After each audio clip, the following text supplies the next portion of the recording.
this is not real. Mm. So at this point, I'm like up like hours on hours on hours. The last I remember is being up like 48 hours. And when I get to work, I'm like, I can't work safely. Can you please just put me like in postpartum? Mm. Or can you please just put me with somebody? Like, I can't work safely right now.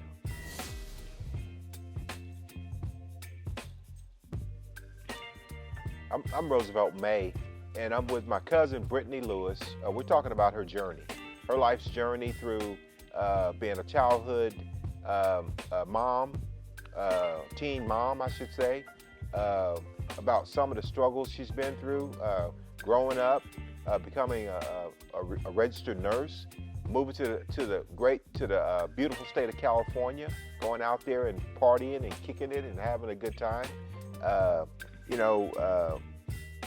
Brittany, I guess the question from the last segment that I want to kind of close the loop on is, let's talk about how the grieving part affected you and how you were able to transition. So, as I stated on the previous episode, I knew that I just did not feel right. So there's steps to the grieving process. There's the denial part, which I was still kind of in, like, this cannot be happening, this isn't real. Then you kind of transition into bargaining, with yourself.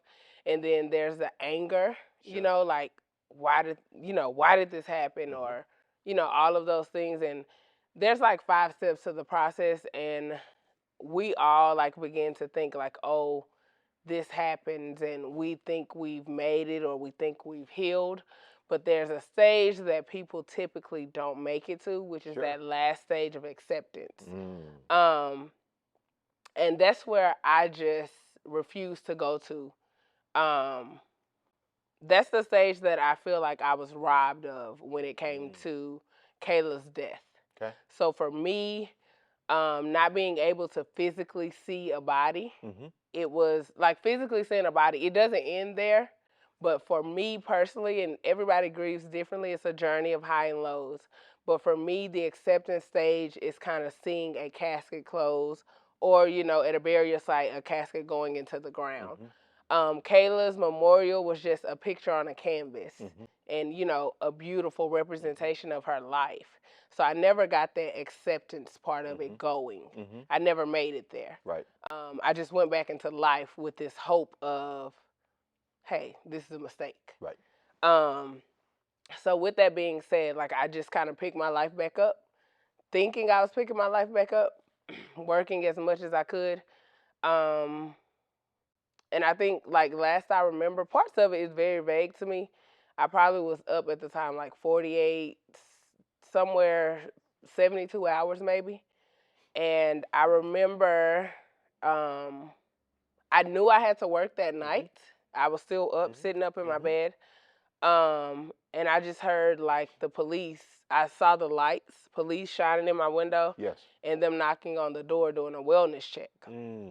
So some point between me sitting up, I mean, my body just gave out and I went to sleep. Didn't show up or report to my shift. Right. But then my roommate, who was also my coworker, so she basically, reported like, hey, she was at home when I left, or I saw her this morning. So the police just came out for a well-being check. And they came to the door and they were like, are you okay? And I'm like, I'm fine. And they're like, well, we heard you lost a friend. Did you know you were supposed to report for your shift? And I remember like vaguely looking at them, my inner self like wanting to fake it, like, oh, I just didn't wake up on time, or I forgot to set my alarm. But I was just so drained mentally and internally to a point where I was like, I just wish I could disappear right now.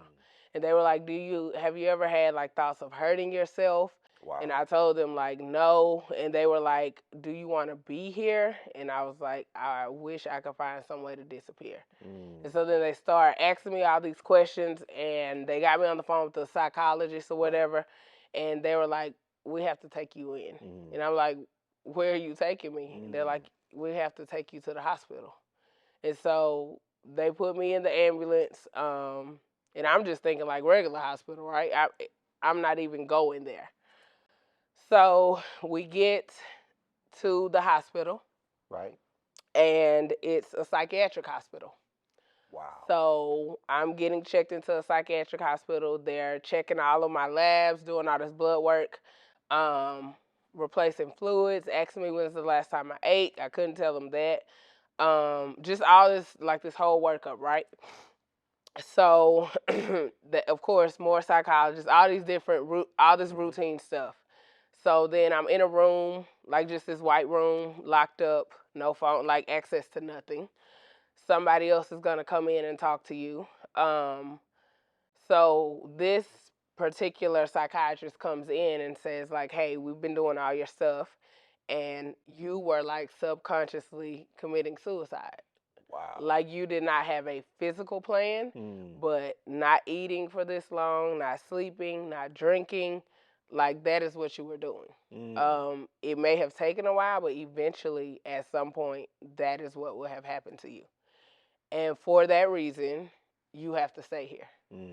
And so I didn't even really fight him on it at that point because I'm so tired. So then, okay, take me to this room, give me some blankets, let's just sleep this off. So once I got my sleep, I got up. They would bring food. I still didn't eat it. So it felt like a prison. So I'm like, okay. Once I got my sleep, it's like I woke up and I'm like, I'm really up in the psych ward. Right. And so then now I got to start playing my cards. Like, wait, hold up, y'all. I'm just playing. Like, I'm a nurse. Like, get me out of here for real. Right. I can't. This ain't where I'm supposed to be. Like, listen, my friend, I know y'all understand. Right. Let me out of here. Sure. And they're like, no, we can't. We can't. Each time they come by to evaluate you, like, and I even was like asking the nurses, like, what's the right answers? Like, what do they want me to say? Because like I got to get up out of here. Right. So then I'm like asking to use the phone. They take your cell phone. So I have nothing. I'm like, who phone? Like, I don't remember nobody's phone number. I don't remember. And the only number I can remember was Nuda. So I called her and I was like, Nuda, these people got me in this room, in this psych ward, talking about I can't go home because I'm crazy. I need you to call up here. She's like, well, where you at? Where is this? Where is that? I'm like, listen, I don't know what to tell you, nothing about nothing. We right here. Wow. We here. Like I just need somebody needs to come and get me. Like Sure. I'm trying not to act a fool, but somebody needs to come and get me. Right. She was like, you gotta calm down. Just do what they say. You know, you're gonna have to eat. And so then she wanted to speak to the nurse, and the nurse was like, well, we got to get her back to, you know, eating and drinking and all this kind of stuff. So then I started eating and drinking. Of course, doctors coming back to back to back. So I just started doing what they said do.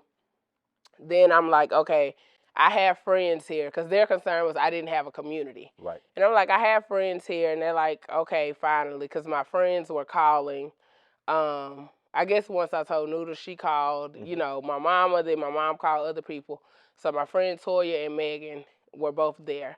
So they released me under a conditional release. So I went home with my friend Megan, but at any time that the psychiatrist checked in with me, and if I did not answer their FaceTime or they were concerned about my well-being, they would put out an order for me to be 5150 again. Wow. So I know this, and I'm a nurse. So whenever they call, I'm the happiest woman on earth. Right. So yeah, I'm gonna answer y'all. So I stayed with my friend Megan a few days. And then I'm like, Megan, I'm good. Like, I want to go home. I'm good. When they call, I'm going to answer. I'm going to tell them, like, you in the bathroom or something. So I'm playing them. Oh, I think I'm playing them. So, yeah, we did that for a few days. And I still know that something is not right with me. Sure. Like, at this point, my body knows it. Like, I'm starting to feel it. So I get over this whole psychiatric inpatient hospitalization thing. But then now I'm noticing, like, okay, I wake up in the morning and I know, like, okay, I got to get up. I got to put on my clothes. I got to brush my teeth. I need to charge my phone. But I'm just stuck in the bed. Like, I know I got to do all these things, but by the time I think of the 4 things I need to do, I'm stuck. Let's just roll over and go to sleep. It's easier. Wow. So I'm just, like, stuck to the point where I'm not even doing my self-care. Like, I mean, my basic hygienic stuff. And so I'm just like, this goes on for about 3 or 4 days, and I'm like, something has got to give. Like the whole time I'm thinking I'm playing the psychiatric hospital, Sure.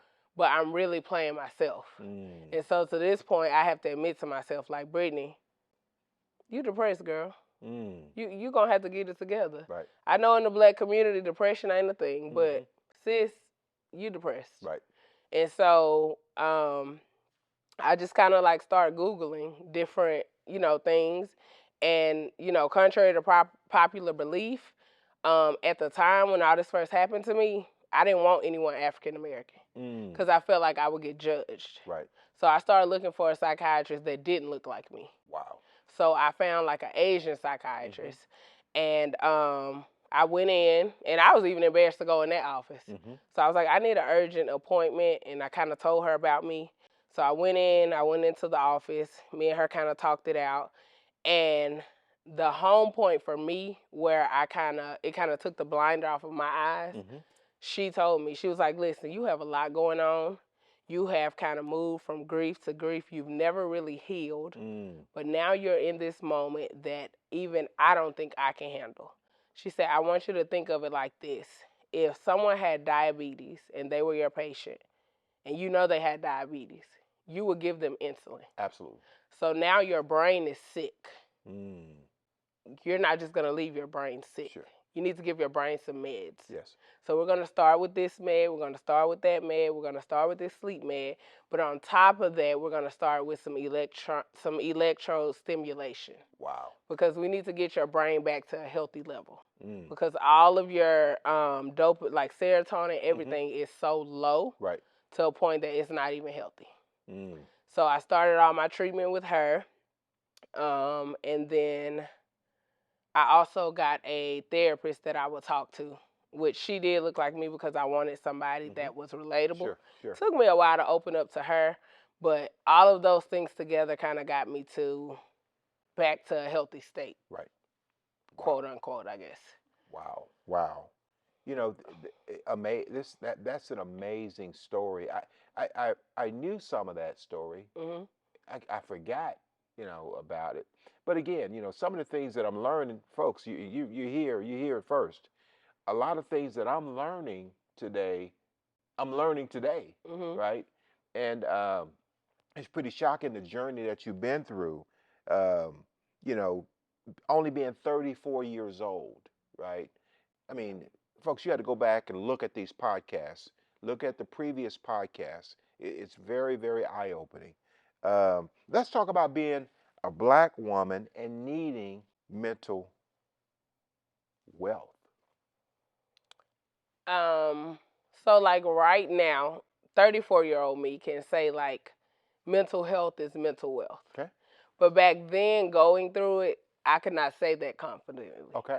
Back then, I could be like right now, I can be like, you know what, girl, I got a therapist. She my best friend. That's my homegirl. We be talking it out. Anything I go through, I shoot her an email. She shoot one back, and we are on the line. Okay. Back then, it was an embarrassment. Right. Like, it was nothing that I would tell anyone that I see a psychiatrist or that I have a therapist. Right. Or that I take trazodone for sleep. Right. Or, I'm on bupropion. That's not anything you would hear me say out of my mouth. Right. Now, I mean, it's not a badge of honor, but now I can confidently say that. I don't have a problem with it. Right. Because I realized that those things were needed to restore me to me. Right.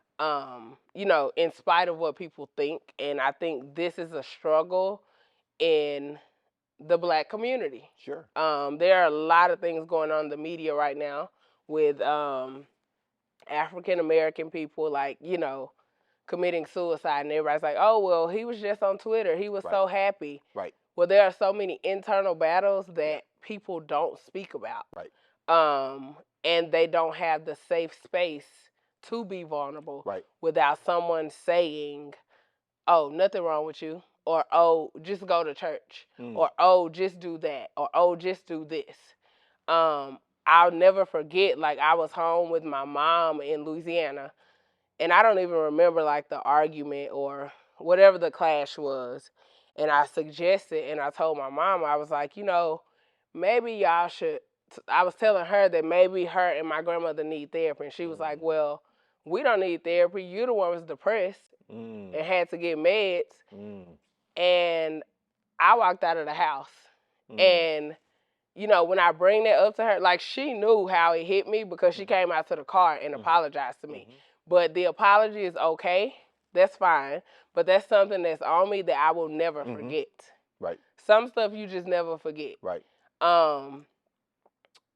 I just wish that, and I know we can only change things like one person at a time or however the saying goes, but everybody needs a safe space to be vulnerable where they can call and say like, hey, like I always try to make sure when my friends say, I'm just not feeling it today, or I'm just not happy today, or I can't today. Today ain't the day. Right. Like I don't put a demand on my friends where, oh, why haven't I heard from you in 2 weeks? Right. I'm more so like, hey, I haven't heard from you in 2 weeks, but I'm thinking about you. Absolutely. I'm here when you're ready to talk. Yeah.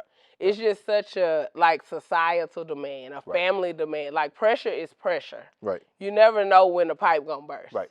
So you need to make sure you're always taking a stance to put. I always try to think of it like people are one word or one thought away from suicide at all times. Yes. So what if your one text message that you're gonna send, like, hey, I know you saw me call you, is gonna push somebody to say, you know what, this is it. I'm tired of everybody putting a demand on me. I'm gonna jump. Right. Right. You know, have you ever considered that mama, daddy, brother, sister, everybody's got a burden. Everybody's got a load that they're carrying. You know, mama made those comments to you. And let me ask you this. Were you able to forgive and move on past that? Past those comments that were made? I have forgiven my mom for those comments, but again, that's just a thing that I won't forget. Okay. But I have to use my intelligence as well to understand that my mom's generation is not a generation that embraced mental health. Okay. I have to realize my generation is more vocal. Right. Like my generation, you'll see somebody walking around that says, I need Jesus and therapy. Absolutely. Or I'll make a t-shirt that says, I need Jesus plus therapy plus my meds. Yes. You won't see anyone in my mom's generation with that on. Right. You will definitely not see anybody in my grandma's generation talking about a therapist. Right. Oh, just go to church, pray, it'll be all right. Right. You won't hear them depressed. What you depressed for? Right. It's just like the divide between generations. Right. Right. So it's just a thing that has to be accepted. Right. Right. Well, how'd you take control? Control of what part? Control of your mental health. Control of all the emotions, the negative things that have been impacting you up until that point. You know, you got out of the hospital. You had to, you know, at some point just draw a line and say, hey, you know what? This ain't gonna be me no more. I got to be different. How did you do that? So for me, the pain points that I just kind of pulled and caught my strength from is I was just like, you know, if me and Kayla were in opposite shoes, I guess, would Kayla sit around and do this? And my answer would be no. Because as I think about Kayla, I would tell her, as we like looking at like our checks and payroll, I'm like, girl, you use all your PTO. Like, you need to stop. What if you need that one day? Right. And her answer would be like, I don't care. Right. Like, one day might not be here. Right. And I'm like, Kayla, like, why are you doing, like, I'm going to save my PTO. Like, when I want to go on vacation, I need my PTO. Right. And that girl would literally be like, oh, well, like, I don't care. Right. And if I want to go on vacation, I'm going to just call in. Right. Right. And so then I started adopting those things. Right. I'm going to just call in. I mean, it probably ain't the responsible thing to do. I'm not advising anybody to do that. But literally, life is literally a vapor. I'm not going to be committed to a job. I might not ever get hired again after this podcast. Absolutely. But listen, Right. I'm not that committed to a job or a situation. Right. Right. I'm going to live my life because it's very short. Well, did your faith have anything to do with you getting through that situation? Very much so. Emotionally, that was probably one of the most tested times of faith, because it was like, God, I am begging to you. I am crying out to you. I am believing in you. I know that you hear me. You have never failed me before. Yet my body and my emotions are still failing me. I need you to help me understand. Like, you tell me you are superior. You control all things. You're the maker of all things. Why do I have to go through this? Right. Why do I need some stimulation to restore the physiology of my brain? Like, why? And I can't say, oh, I got an answer right then. But later on down the line, I got my answer. Yes. Because I needed to be able to go tell somebody else. Yes. I had other friends that went through these things. Right. That I had to go through that so that I can open my mouth and tell them. Like, I have a friend currently, maybe 2 days ago, that I text, like, hey, I know we see the same therapist, but I feel like you might need to see a psychiatrist. Right. Like, I really feel like you should go. Right. And it's no shame in it. Like, go. I'll go with you. So I feel like I didn't go through that just for me. Right. I went through that for other people too. You know, I think that, you know, as you have all these young women that's watching this podcast, and someone's going through what they're going through, they're going through something similar as what you've just gone through. You know, that has to be very difficult. And as you stated, within the African American community, nobody wants to admit that we got a problem. But what would you say, Brittany, to a young woman that's going through similar as to what you just went through? I would say not just young women, but to anyone, that your feelings are your feelings. Don't look for validation of your feelings in anyone. You are allowed to feel. You're allowed to have those feelings. You can have them, but don't sit in them. Do not stay in them. Seek the help as you feel you need it. And grief is a journey. There are waves of highs and lows. So accept them and take as long as you need. Wow. You know, as I'm sitting here, and I know you, and again, folks, you got to go back and listen to the other podcasts. There's some unbelievable stuff here. But as I'm listening to you talk, and knowing your journey, and I'm wondering how are you still sitting here, right? How are you still sitting here? You know, some of the things I've learned just visiting with you has been just tremendous, and my heart it's heart wrenching for me, but it also points back. It points back to Monroe, Louisiana. Most of the things that you've been through goes back home, right? You know, some of the things that you were trying to accomplish because of this and this. Some of the things that you needed to achieve because you were trying to navigate and be better than not just you used to be, but better than other folk used to be. And as you hit a brick wall in this mental health segment of these podcasts, how in the world do you stay healthy mentally? Jesus plus therapy plus meds and maybe a little wine. Folks. You heard it right here. I'm Roosevelt May. This is my cousin, Brittany Lewis. And, you know, we're just talking about her life journey, the things that she's been through in her life, from growing up in the projects to transitioning with a single mom, at a teen mom, transitioning, going to college, getting her degree, and going through all the trials and tribulations. You know, we got some hot stuff coming up in this next podcast, so stay tuned.